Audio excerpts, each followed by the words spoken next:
Hello friends, तलबा व तालिबात, अस्सलामु अलैकुम। आज हम लोगों की उर्दू पेडागोजी के मॉक टेस्ट की चौथी क्लास है। आज हमने आप लोगों के लिए अभी 2023 अगस्त में जो सीटेट का पेपर हुआ है उसमें से सेट फर्स्ट मैंने लिया है, उसकी पेडागोजी को आज की क्लास में हम लोग देखेंगे। आपको पता है कि अब की बार जो सीटेट का पेपर आया था पहले के मुकाबले में थोड़ा सा मुश्किल था। ठीक है, हम इसके ऑप्शन को देखेंगे। देखिए, सिलेबस वही है, चाहे आपका प्राइमरी लेवल का हो चाहे अपर प्राइमरी लेवल का हो, सिलेबस सेम है। बस ये कि 2-3 क्वेश्चन दोनों में अलग से पूछे जाते हैं। थोड़ा सा चाइल्ड पेडागोजी के एतबार से कुछ सवाल जो है दर्जा 2 के बच्चे यानी दर्जा 5 के बच्चों से रिलेटेड 1-2 सवाल होते हैं और बाकी पूरा सिलेबस सेम होता है। ठीक है, तो चलिए हम लोग क्वेश्चन की जानिब चलते हैं। जैसा कि आप लोगों को दिख ही रहा है, ये आपका ये जो सेट आपका जो सेट है ए है और पेपर फर्स्ट का है। ठीक है, पेपर फर्स्ट का है। चलिए देखिए, हम लोग बेनी ही जो क्वेश्चन आपका सीटेट में अभी आया है उसको देखते हैं। पहला सवाल देखिए क्या है, मिसाल से मुमासलत रखने वाली हिकमत अमली।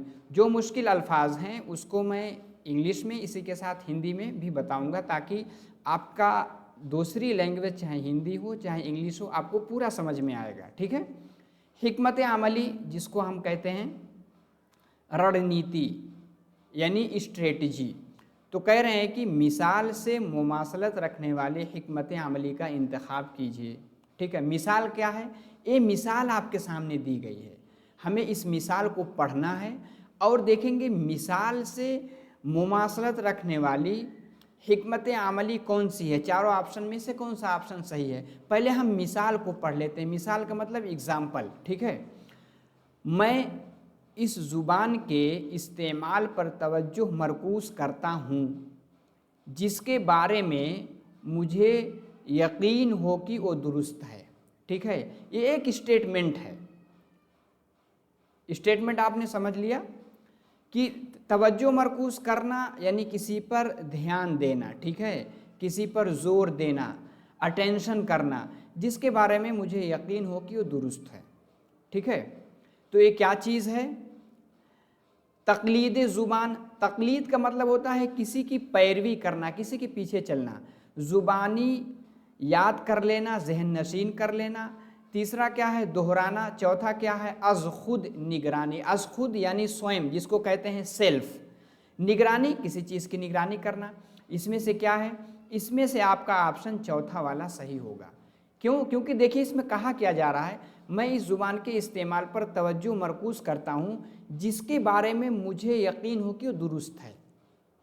ठीक है, तो अपने आप से अस खुद निगरानी कर रहा ना। जैसे कोई टेक्स्ट आप पढ़ेंगे आपको लगेगा खुद ही कि ये टेक्स्ट दुरुस्त है, ये इबारत दुरुस्त है, तो उस पर हम तवज्जो मरकूज़ करते हैं यानी उस पर हम ध्यान देते हैं। ठीक है, तो ये क्या है? अज खुद है, अज खुद निगरानी यानी अपने आप हम निगरानी कर रहे हैं टेक्स्ट को पढ़ करके। ठीक है, चलिए आगे चलते हैं। दूसरा क्या है? 92 नंबर का है, दूसरी जमात का तालिब इल्म। अब देखिए ये सवाल जो है दूसरी जमात के तालिब इल्म से मुताल्लिक है। अब दूसरी जमात का है यानी 7 से 8 साल का बच्चा है। ठीक है, तो हम 7 से 8 साल का बच्चा, इसका मतलब क्या है? यानी पहला स्टेज जो जीन पियाजे के मुताबिक है, पहला क्या है? Sensory motor. उसके बाद क्या है? प्री ऑपरेशन यानी प्री ऑपरेशनल वाला स्टेज अभी क्रॉस कर रहा है। ठीक है, प्री ऑपरेशनल वाला। ठीक है, जो 2 से 7 साल का है। ठीक है, 2 से 7 साल तक प्री ऑपरेशनल स्टेज आपने पढ़ रखा है सीडीपी में। दूसरी जमात का तालिब इल्म एक गाना गाता है, कोई गाना गाता है, उसमें गाने में क्या पढ़ता है? सर, कंधे, टखने। टखने यानी ये जो पैर में नीचे की जो हड्डी होती है वो टखना कहते हैं। जैसे वज़ू बनाते वक्त यानी टखने तक पैर धुलना वही टखना है, ठीक है। अंगूठे, इन सब चीज़ों का गाने में जिक्र करता है। गाना गाते हुए वह इन जिस्मानी आज़ा को भी छूता है। अच्छा, जिन जिन चीज़ों को पढ़ता है उसको छूता है, जैसे सर तो सर को छुएगा, कंधा तो कंधे को छुएगा, टखना टखना तो यानी पैर के पास है, उसके बाद अंगूठे को छूता है।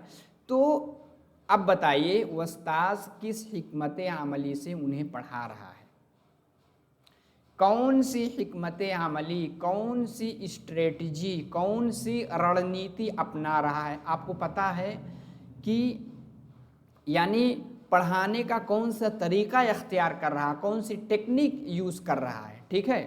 बताइए उस्तिफ़ाइयत पसंदी।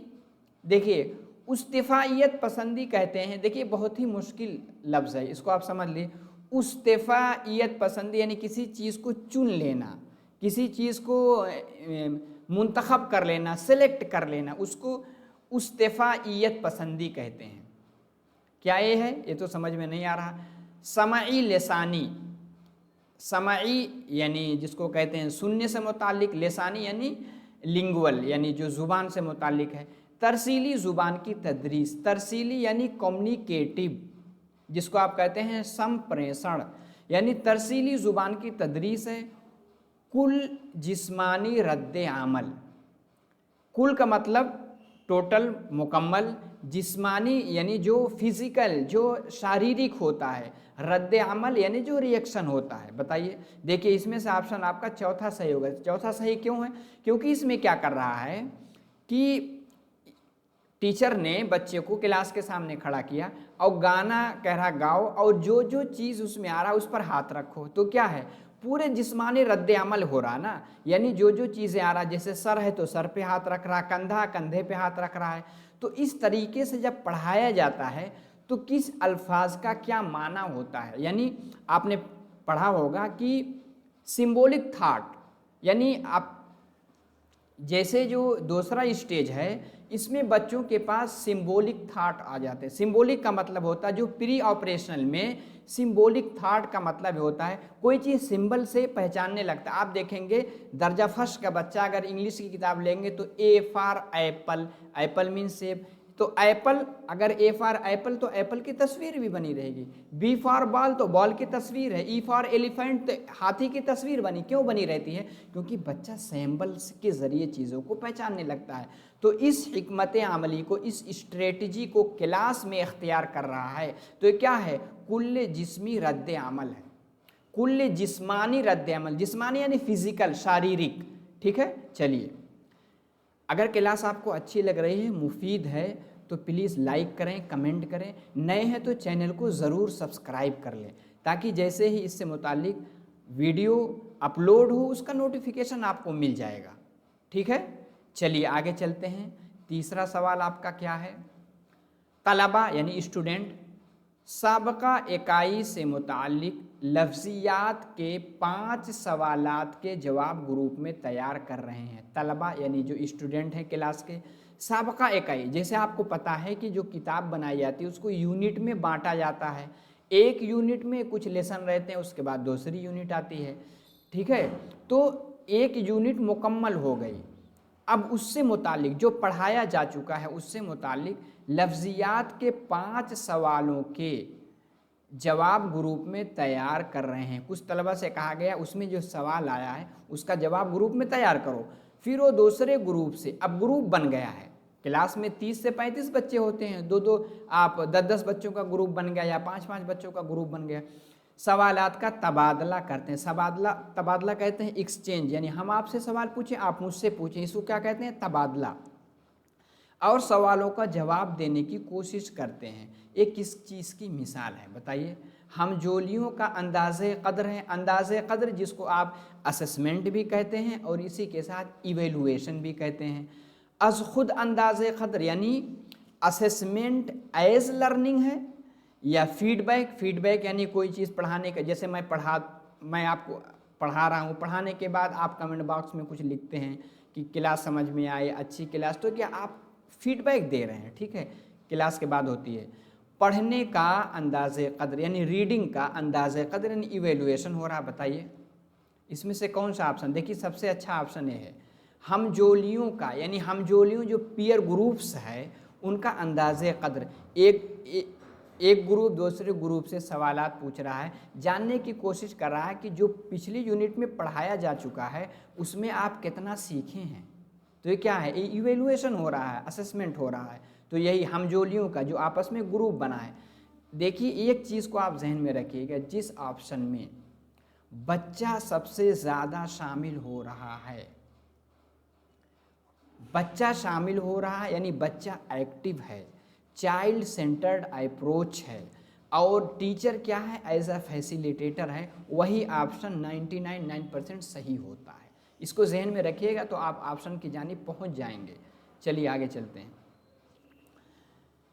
आगे है 94 नंबर का क्वेश्चन आपका क्या है। देखिए क्वेश्चन अब थोड़ा सा लंबे भी पूछे जा रहे हैं। क्या कहा जा रहा है, जब उस्ताद मुझे लफ्ज़ या मुहावरे वाला कोई कार्ड देता है, फ्लैश कार्ड से पढ़ाया जाता है, छोटा छोटा टुकड़ा रहता है, ठीक है, उसमें अल्फाज लिखे रहते हैं या अल्फाज के मुहावरे लिखे जाते हैं। अल्फाज या मुहावरे यानी जो प्रोवर्ब्स होते हैं से मुताल्लिक कोई कार्ड देता है तो मुझे बहुत खुशी होती है, ठीक है। जब पूरी क्लास के लिए मुझे इस पर अदाकारी करनी होती है ताकि तलबा कार्ड पर लिखे लफ्ज़ या मुहावरे के बारे में क़यास कर सकें। जैसे कोई किसी तालिब इल्म को, किसी स्टूडेंट को खिताब करते हुए, मुखातब बनाते हुए बात कही जा रही है कि उस्ताद क्लास में से किसी एक तालिब इल्म को, जैसे कोई मॉनिटर है, थोड़ा सा ज़हीन है, उसको खड़ा कर दिया, तो किसी को खड़ा करके टीचर ये कह रहा है कि ये जो कार्ड है, कार्ड को देखो, कार्ड में जो मुहावरे लिखे गए हैं, मुहावरे के मुताबिक क्लास में खड़े होकर के एक्टिंग करके बच्चों को समझाओ। मुहावरा मत पढ़ो, लेकिन एक ही उसको एक्टिंग करके समझाओ, ठीक है। और एक्टिंग के ज़रिए बच्चे क़यास लगा सकें यानी अंदाज़ा लगा सकें कि इसका मुहावरा यही बनता है।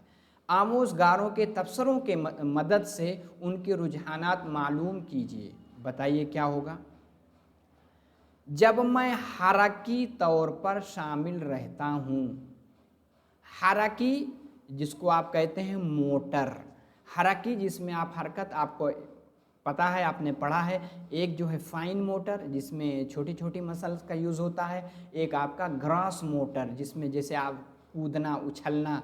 जब मैं हरकी तौर पे यानी मोटर शामिल रहता हूँ, हरकी तौर पे जाहिर सी बात है मुहावरे और लफ्ज़ का इस्तेमाल हरकत के साथ यानी एक्टिंग करके बता रहा, शामिल रहता हूँ तो ज़ुबान को सही से याद रखता हूँ। ये तो ऑप्शन सही लग रहा है। दूसरा देखते हैं, जब देखता हूँ तो ज़ुबान को सही से याद रखता हूँ। यहाँ देखने की बात ही नहीं, दिखाया नहीं जा रहा, सिर्फ एक्टिंग की जा रही है, तो गलत हो गया। जब मैं सुनता हूँ, यहाँ सुनने की भी बात गलत है। जब मैं कार्ड लिखे मुहावरों को जहन नशीन कर लेता हूँ तो ज़ुबान को सही से याद रखता हूँ। जहन नशीन कहाँ करता, ये भी उतना अच्छा नहीं है। तो मिला जुला के आपका पहला ऑप्शन, जब मैं हरकी तौर पे यानी जाहिर सी बात है एक्टिंग करके मुहावरों को दिखाया जा रहा है तो ज़ुबान को सही से याद, यानी कोई चीज़ जब एक्टिंग करके दिखाई जाती है वो ज़्यादा देर तक जहन में बाकी रहती है, ठीक है। आगे चलते हैं। अब इस तरह का सवालात भी आने लगा है। एक दावा होता है, दूसरी दलील होती है, ठीक है। दावा क्या किया जा रहा है, स्कूल जाने वाले तमाम बच्चे अपनी उम्र के मुताबिक ज़ुबान के बरतने की बेहतर सलाहियत रखते हैं। ये बात 100% सही है। क्यों सही है, जीन पियाजे ने इसीलिए उम्र में बांटा है, सेंसरी मोटर, प्री ऑपरेशनल, फिर उसके बाद कंक्रीट ऑपरेशनल, उसके बाद फॉर्मल ऑपरेशनल, ये सब क्यों बांटा गया है। और इनकी थ्योरी को, इनकी जो स्टेजेस हैं, मरहले हैं, इनको अपनाया जाता है सिलेबस बनाने में, क्योंकि बच्चा उम्र के साथ उसकी लॉजिक, उसकी मेंटल डेवलपमेंट धीरे धीरे डेवलप करता है, ठीक है। अपनी उम्र के मुताबिक ज़बान के बरतने, जैसे जैसे एज होगी उस वैसे ज़बान ज़्यादा सीखता है। ये बात तो 100% सही है। दूसरा क्या है, लिसानी व सकाफ़ती तनव्वु, लिसानी यानी ज़ुबानी और सकाफती जिसको आप कहते हैं कल्चरल, ठीक है, सांस्कृतिक। तो सकाफती तनव्वु मतलब जो डिफरेंट होते हैं के बाइस वो अपनी सलाहियतों को बेहतर तौर पर नहीं कर पाता। देखिए पहला तो सही लग रहा, दूसरा ये दलील मुझे समझ में नहीं आ रही। तो इसका क्या बनेगा, ये आपका मिला जुला करके चौथा होगा। यानी अलिफ तो सही है लेकिन बा गलत है। गलत क्यों है आप खुद ही देखिए। पहला तो सही है, जिन प्याजी इसको कह रहे हैं। दूसरा लिसानी व सकाफती तनव्वु के बाइस, आपको पता है क्लास में अगर 30 से 35 बच्चे हैं, सबकी ज़ुबान अलग अलग है, यानी मादरी ज़ुबान अलग है। कोई हिंदी बोलने वाला है, कोई मादरी ज़ुबान, किसी की कन्नड़ है, किसी की जो है कोई बंगाली बोलता है, कोई पंजाबी बोलता है, कोई कश्मीरी बोलता है। और सकाफती तनव्वु जाहिर सी बात है, सबके घर का अलग अलग सकाफत यानी कल्चर पाया जाता है। क्या उसकी वजह से वो अपनी सलाहियतों को बेहतर तौर पर नहीं कर पाते? ये बात तो गलत है, आपको पता है। इसलिए मल्टीलिंगुअलिज्म यानी कसीरुल लिसानियात, अगर बच्चे ढेर सारी ज़ुबान लेकर के क्लास में आते हैं, ये एज अ रिसोर्स होता है, ये कोई ऐब नहीं होता, एक ज़रिया होता है। तो ये चौथा वाला ऑप्शन आपका सही माना जाएगा। अब आगे क्या है, 5वीं जमात का माजिद 5वीं जमात में है, ठीक है, यानी 10 से 11 साल का है। 5वीं जमात का माजिद अपने उस्ताद और दोस्त यहाँ तक कि 2 साल के बच्चे से भी मुख्तलिफ अंदाज में बात करता है। टीचर से करेगा, दोस्तों से करेगा, छोटे बच्चे 2 साल से, उनसे भी अलग अलग अंदाज में बातें करता है। ज़ुबान की उस खुसूसियत को क्या कहते हैं बताइए? बोलने का अमल, फितरत पसंदी, मानियात जिसको मीनिंग से लेते हैं, रोज़मर्रा मुरव्वत ज़ुबान है, रोज़मर्रा ने डेली यूज़ करने वाली ज़ुबान, लैंग्वेज, भाषा। बताइए, देखिए चौथा है भाई। डेली तो एक बच्चा है 10 से 11 साल का है, टीचर से बात करेगा, वालिदैन से बात करेगा, अपने पड़ोसियों से बात करेगा, छोटे बच्चों से बात करेगा, ये रोज़मर्रा की ज़ुबान है, ठीक है। देखिए क्लास लेने का फ़ायदा ये होता है, इसमें आपके दिमाग की बत्ती जल जाती है, क्योंकि आप सोचने लगते हैं कि अच्छा इस तरह से एनालाइज करके अगर हम सुन लेते हैं वीडियो, तो उसके बाद ऑप्शन कोई आएगा, उस वहाँ तक आप पहुँच सकते हैं। अपने से आप वहाँ तक समझ नहीं पाते हैं, ठीक है। तो अगर आपको वीडियो अच्छी लग रही तो लाइक ज़रूर करें ताकि मोटिवेशन बढ़े, कमेंट बॉक्स में लिखें, और नए हैं तो चैनल को ज़रूर सब्सक्राइब कर लें, ठीक है। आगे देखते हैं क्या है। एक माँ देखती है कि उसका बच्चा बाज़ औक़ात ऐसी बातें करता है जो कि उसने किसी बालिग को या उसके भाई बहनों को करते हुए कभी नहीं सुना था। थोड़ा अलग डिफरेंट बातें करता है, वो तज़ब्ज़ुब में पड़ जाती। तज़ब्ज़ुब यानी जो डामाडोल होते हैं, यानी शक में, ना इधर ना उधर, तज़ब्ज़ुब में यानी ना सही की तरफ जा रही, ना गलत। वो सोच रही है कि क्या बात है, क्यों, कैसे इस तरह का अल्फाज कैसे यूज़ कर रहा है, तज़ब्ज़ुब में है, ठीक है, पड़ जाती है। क्योंकि उसका मानना था कि बच्चे अपने ख़ानदान और आसपास के लोगों की नकल करके ज़ुबान सीखते हैं। तो बात सही है, इमिटेशन से, नकल से बच्चे ज़ुबान सीखते हैं। उसका ये मानना किससे मुताबिकत रखता है, यानी माँ का जो ये मानना था कि बच्चे ख़ानदान आसपास के नकल करके ज़ुबान सीखते हैं, किससे मुताबिकत? कसीर लिसानियत से। बताइए, कसीर लिसानियत यानी मल्टीलिंगुअलिज्म से, मकामियत पसंदी यानी जो लोकल टाइप पे लोग रहते हैं एक कम्युनिटी में, किरदारियत पसंदी, किरदार का मतलब किसी का रोल अदा करना, जाहिर सी बात है। तामीरियत यानी कंस्ट्रक्टिव, तामीर यानी किसी, जैसे कि किसी नॉलेज का बच्चा कंस्ट्रक्ट करता है, तो क्या ये है? देखिए इसमें से ऑप्शन सबसे तीसरा है, किरदार पसंदी। यही है ना कि बच्चा किरदार क्या करेगा, जिस तरह से देखता है ख़ानदान में लोग कर रहे हैं, जिस तरह से देखता है कि आसपास के लोग करते हैं, नकल करता है, तो ये किरदार करना, किसी का रोल, किरदार कहते हैं रोल अदा करना। जिस तरह से किसी को बोलते हुए सुनता है वही नकल करता है, तो किरदारियत पसंदी इसको कहा जाता है। आगे क्या है, बच्चे में आगे चलकर अकादमिक महारतों, अकादमिक यानी एकेडमिक जो कि आप स्कूल में जाकर के सीखते हैं, एकेडमिक महारतों को बुनियाद फराहम करने वाली रस्मी ख़ानदानी की तालीम शुरू होने से पहले फ़रोग़ पाने वाली महारतों को कहते हैं।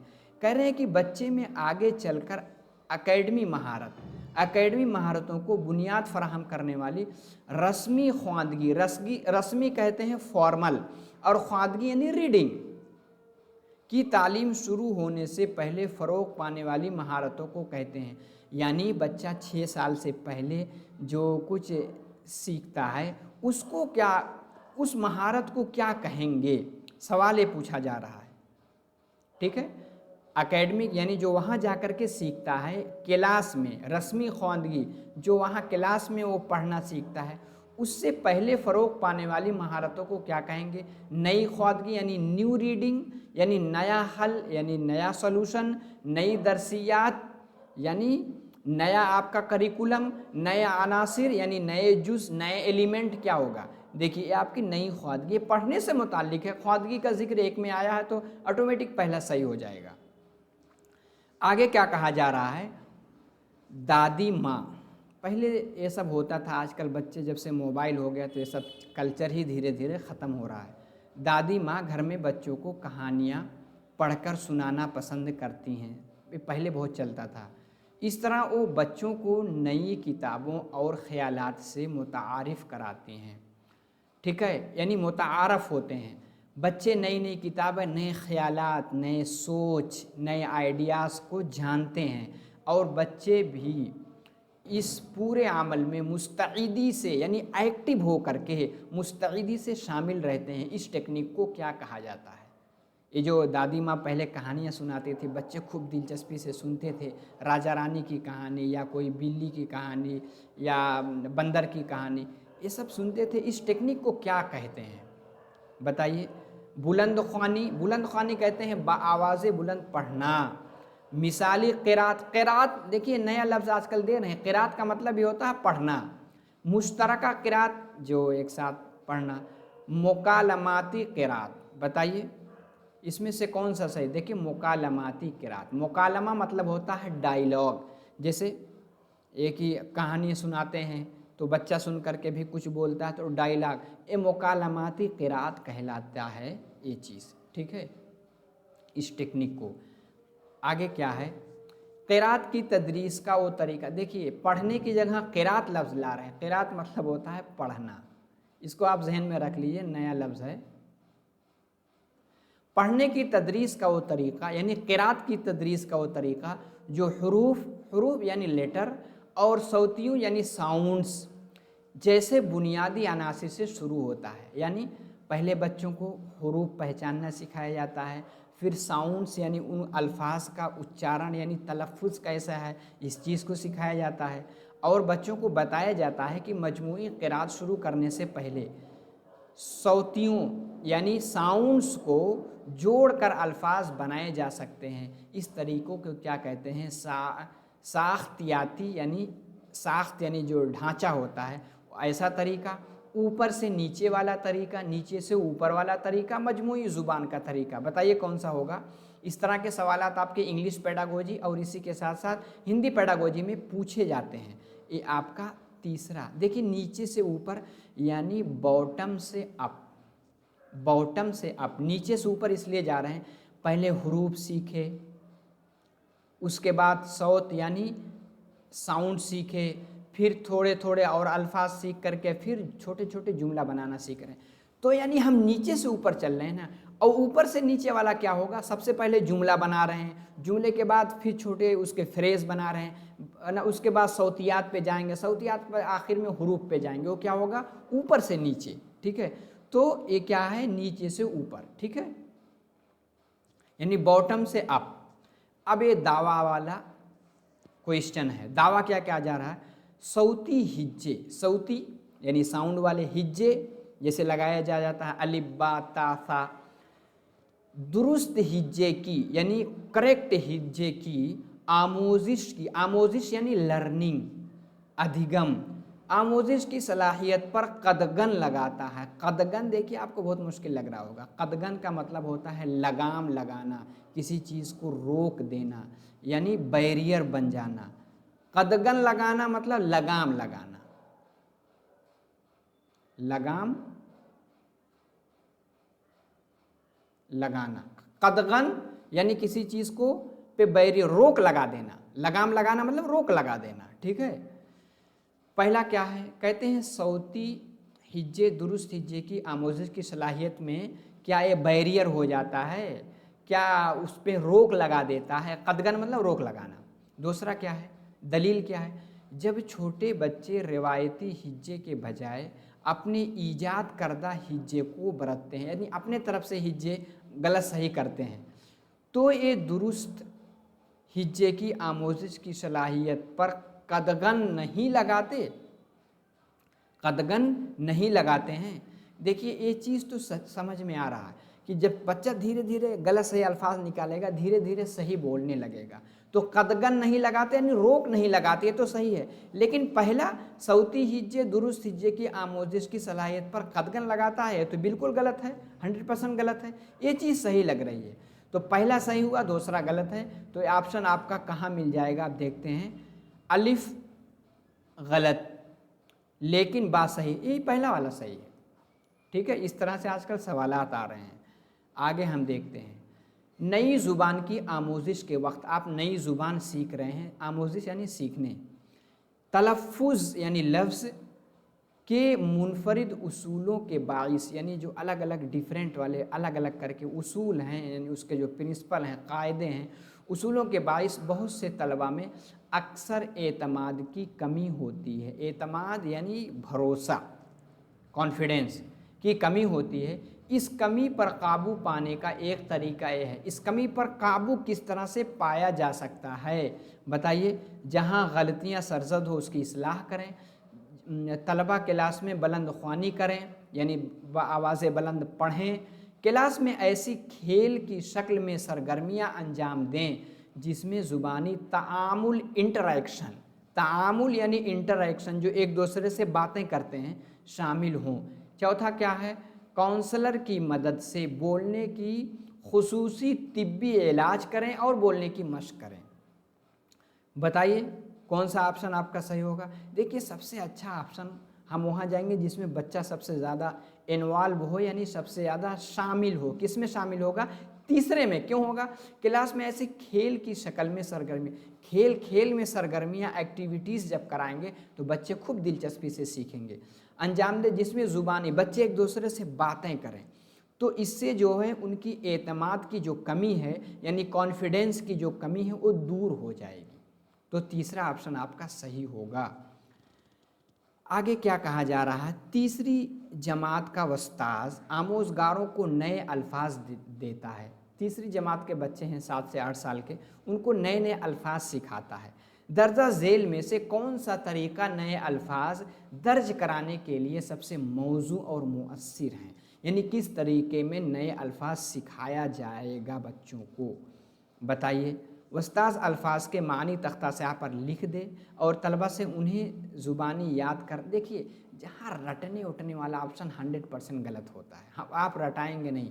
उस्ताद को अल्फाज के साथ उनके मुतज़ाद यानी उनका क्या कहेंगे एंटोनिम, यानी उसकी ज़िद भी बताना चाहिए और उनकी ज़ुबान में मानी भी बताना चाहिए। देखिए क्लास, हम क्लास भी देखेंगे, बच्चा अभी दर्जा 3 का है, उसको ज़िद भी बता रहे हैं, वो तो बोर हो जाएगा, ये भी सही नहीं होगा। उस्ताद को अल्फाज का मुख्तसर तारुफ करवाना चाहिए, मुख्तसर तारुफ करवाना चाहिए। ये थोड़ा सा सही लग रहा है, लेकिन आगे चलते हैं। उस्ताद को अल्फाज के मानी की वजाहत उन सियाक में करना चाहिए जिनमें वो इस्तेमाल करते हैं। सबसे अच्छा ऑप्शन यही है।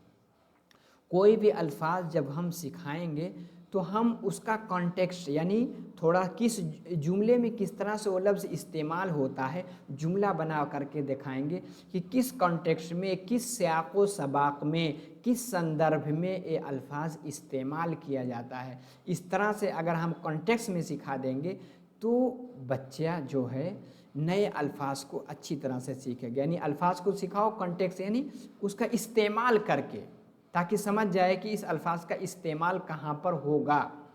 ठीक है, आगे चलते हैं।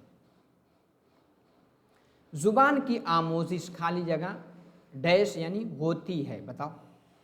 महारत होती है, इक्तिसाब, जिसको आप कहेंगे एक्विजिशन या अमल यानी प्रोसेस, मा हासिल जो आपने हासिल किया। बताओ क्या होती है। देखिए ज़ुबान की आमोजिश यानी ज़ुबान का सीखना, ज़ुबान की लर्निंग क्या है, एक महारत है, यानी ये क्या है, एक तरह की स्किल है, एक तरह का कौशल है।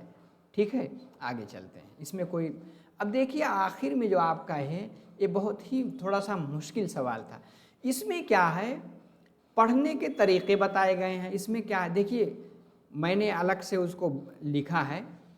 एक तो पेश गोई, इसमें कहा गया है कि ऑप्शन इस तरह से आ रहा है कि पेश गोई, जैसे अलिफ है तो पेश गोई का मतलब क्या होता है, उसका एक्सप्लेनेशन। ठीक है, जैसे वन वर्ड्स करके आता है, एक वर्ड है, उसका कौन सा माना होगा, इस तरह से पूछा जा रहा है।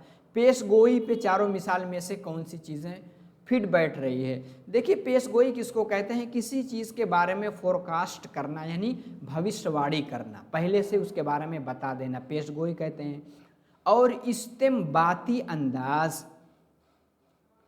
इस्तेमबाती कहते हैं अलिफ सीन ता, ये अरबिक का लफ्ज़ है जहाँ आता है, यानी किसी चीज़ के तलब के लिए, यानी कोई चीज़ निकालना, बहुत भीड़ में कोई चीज़ है उसमें से कोई चीज़ चुनना, निकाल लेना, उसको इस्तेमबाती अंदाज कहते हैं। सियाक से माना अक्स करना, यानी कॉन्टेक्स्ट से माना को निकाल लेना। गैर मुताला यानी डीप स्टडी, गैर मतलब डीप यानी गहन अध्ययन। मतन की तरतीब व तंजीम की निशानदेही, मतन किस तरह से यानी स्ट्रक्चर, किस तरह से तरतीब से, यानी फेल फाइल मफूल किस तरह से, उसकी निशानदेही किससे करते हैं। अब बताइए कारी क्या करता है, कौन सा फिट बैठेगा। देखिए इसको मैंने डायरेक्ट ऑप्शन बताया है। अलिफ का 5, अलिफ क्या है, पेश गोई, इसका 5वां क्या है, पेश गोई क्या है, मतन के मानी मफहूम को समझने के लिए उन्वानात और तस्वीर की मदद लेना। उन्वानात और तस्वीर की मदद से आगे क्या कहा जा रहा है हम पहले ही से पेशिंग गोई कर देंगे। ठीक है, ये सही हो गया। बा क्या है, इस्तेमबाती अंदाज, मैंने बताया था इस्तेमबाती क्या, कोई चीज़ निकालना, अंदर से चुनना।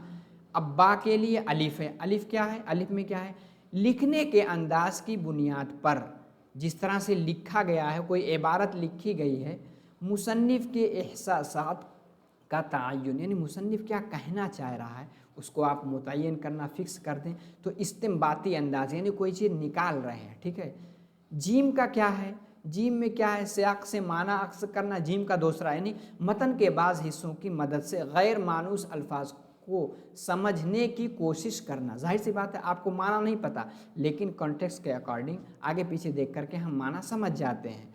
और दाल का चौथा, दाल में क्या चीज़ कही जा रही है, गैर मुताला, यानी डीप स्टडी क्या चीज़ होती है, किसी मतन में ज़ुबान के बरतने के तरीक़ों पर तवज्जो मरकूज़ करना, यानी कंसंट्रेट करना, ध्यान देना।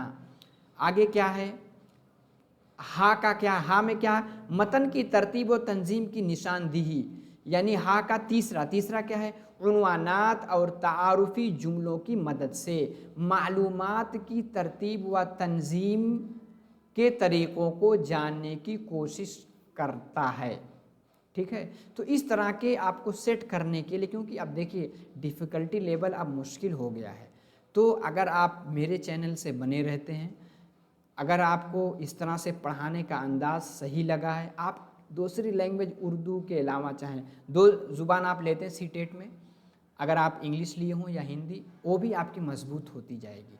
यहाँ दिक्कत है कि इसके जो टर्मिनोलॉजी है हम इसको नहीं समझ पाते हैं। मैं आप लोगों के लिए एक टर्मिनोलॉजी पे मैं कुछ वर्ड को, यानी मुश्किल अल्फाज को, जो टर्मिनोलॉजी इस्तिलाहात हैं, ग्लोसरी को उर्दू इंग्लिश हिंदी तीनों में जमा कर रहा हूँ। इंशाल्लाह 2-3 दिन में उसको भी आपके सामने पेश करूँगा। अगर आप नए हैं तो चैनल को ज़रूर सब्सक्राइब कर लें, बेल आइकन को भी दबा लें, ताकि जैसे वीडियो अपलोड होगी नोटिफिकेशन आपको मिल जाएगा। आगे आप देखिए ये निज़ाम अकेडमी 22 करके टेलीग्राम चैनल, इसकी लिंक डिस्क्रिप्शन बॉक्स में है, क्लिक करके जुड़ जाएं, वहाँ पीडीएफ दे दी जाएगी, आप रिवीजन कीजिएगा, और इसी के साथ वीडियो की लिंक भी वहाँ से आप दस्तयाब कर सकते हैं। लाइक करके, कमेंट करके, शेयर करके ज़रूर जाइए, सब्सक्राइब भी कर लीजिए। आज के क्लास में इतना ही, अगली क्लास में प्रीवियस ईयर क्वेश्चन के साथ आपसे फिर मुलाकात होगी। अस्सलामु अलैकुम।